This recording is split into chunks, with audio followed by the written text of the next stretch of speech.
नमस्कार मित्रांनो. राज्यातील सरकारी, निमसरकारी, शिक्षक आणि शिक्षकेतर कर्मचाऱ्यांसाठी अत्यंत महत्त्वाची बातमी समोर आली आहे.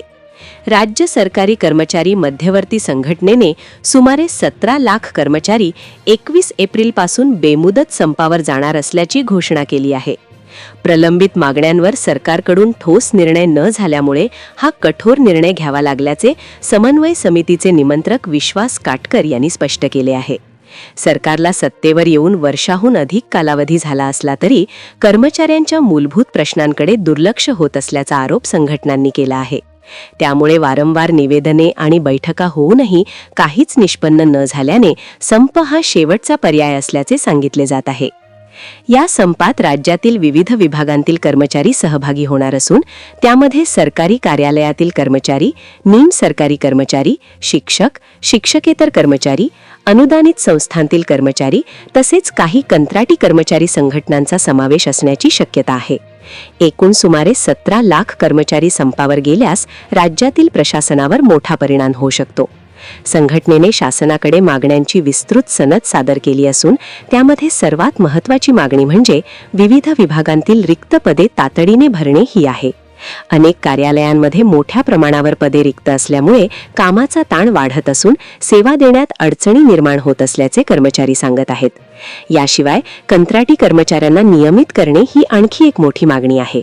अनेक कर्मचारी अनेक वर्षे कंत्राटी पद्धतीवर काम करत असून त्यांना कायमस्वरूपी नोकरीचे संरक्षण, वेतनवाढ किंवा सेवा लाभ मिळत नाहीत. त्यामुळे त्यांना न्याय देण्यासाठी नियमितीकरण आवश्यक असल्याचे संघटनांचे म्हणणे आहे. तसेच मृत कर्मचाऱ्यांच्या कुटुंबातील पात्र सदस्यांना अनुकंपा तत्वावर तातडीने नियुक्त्या द्याव्यात अशी मागणीही करण्यात आली आहे.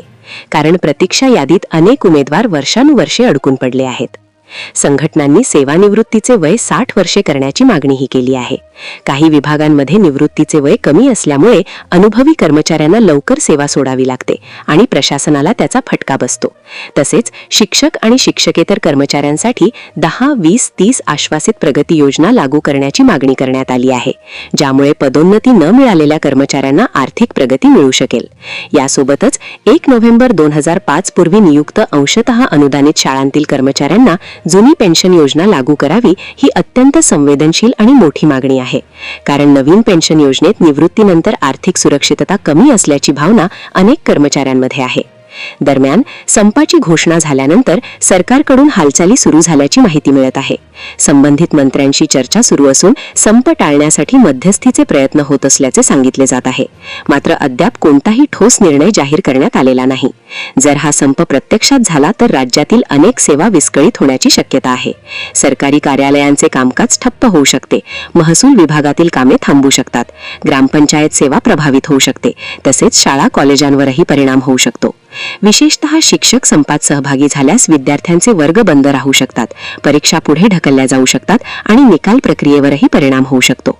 त्यामुळे पालकांमध्ये चिंता वाढण्याची शक्यता आहे. इतक्या मोठ्या संख्येने कर्मचारी संपावर गेल्यास प्रशासनावर प्रचंड दबाव निर्माण होणार असून सरकारी यंत्रणा सुरळीत चालवणे कठीण होऊ शकते. कर्मचारी संघटनांचे म्हणणे आहे की त्यांनी आधी शांततामय मार्गाने निवेदने दिली, बैठका घेतल्या आणि सरकारकडून आश्वासनही मिळाली, परंतु प्रत्यक्षात निर्णय झाला नाही. त्यामुळे बेमुदत संप हा शेवटचा उपाय म्हणून निवडावा लागला. आता सर्वांचे लक्ष 21 एप्रिल पूर्वी सरकार आणि कर्मचारी संघटनांमध्ये तोडगा निघतो का याकडे लागले आहे. जर चर्चा यशस्वी झाली तर संप टळू शकतो, अन्यथा राज्यात मोठी प्रशासकीय अडचण निर्माण होऊ शकते. इतिहास पाहता अशा मोठ्या संपानंतर अनेकदा सरकारला तडजोड करावी लागली आहे. त्यामुळे पुढील काही दिवस अत्यंत निर्णायक ठरणार आहेत. कर्मचाऱ्यांचे म्हणणे आहे की ते काम करण्यास तयार आहेत, परंतु वेतन, सेवा सुरक्षा आणि सन्मानबाबत न्याय मिळणे आवश्यक आहे. मित्रांनो, 17 लाख कर्मचाऱ्यांचा संभाव्य बेमुदत संप हा छोटा विषय नाही. याचा परिणाम संपूर्ण राज्यावर होऊ शकतो. त्यामुळे येणारे दिवस महाराष्ट्रासाठी अत्यंत महत्त्वाचे ठरणार आहेत. तुम्हाला काय वाटते? सरकार लवकर निर्णय घेईल की संप होणारच? तुमचे मत कॉमेंटमध्ये नक्की सांगा. धन्यवाद.